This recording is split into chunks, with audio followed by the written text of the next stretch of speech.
It might not be talked about enough, but the Clippers might be the most dysfunctional franchise in all of sports. They get talked about so much because of all the big moves that they've made and Steve Ballmer, their owner, but they just haven't won anything. And this season, it has been nothing but terrible headlines. First, they had the whole aspiration scandal, which is still ongoing in terms of the investigation, so who knows what kind of punishment they're gonna receive for that. Then the team gets off to a terrible start to the season. Bradley Beal gets hurt. Just nothing is going right. And now, in the middle of the night, if you were staying up, you see that all of a sudden Chris Paul is getting sent home from the team. In case you missed it, Chris Paul announced that he was retiring at the end of the season. So this is supposed to be his farewell tour, and the Clippers are kind of like the team that he had his most success with. He's adopted LA as his home. He loves the Clippers. I mean, he could have gone to the Lakers, but he chose the Clippers. But now they're sending him home, and it remains to be seen what exactly they're doing with him. There have been a lot of rumors coming out about how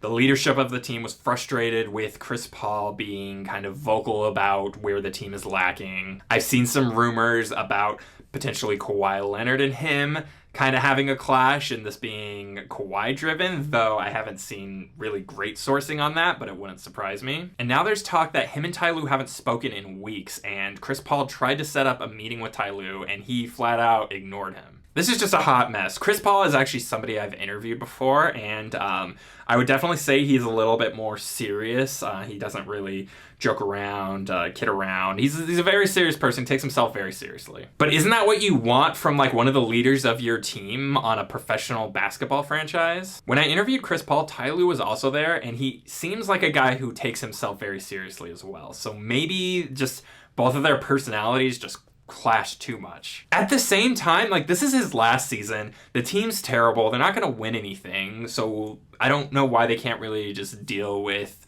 kind of the nagginess that Chris Paul could bring. This just really makes all the talk in like 2019 about the Clippers running LA and it's Kawhi City. It's so laughable in hindsight because this franchise clearly has no clue what they're doing, and it might be time for them just to fold the whole thing. But the problem is that the Thunder own their first round pick, so they can't even tank properly, because if they get the number 1 draft pick, then all of a sudden the Thunder get it, and then nobody's ever going to beat them again. I would apologize to Clipper fans for this mess, but I grew up in LA and I actually didn't meet a Clippers fan until a few months ago, so I don't know if you guys really exist, but if you're out there, I'm sorry you got to deal with this incompetence, because it's really tough to watch from the outside looking in.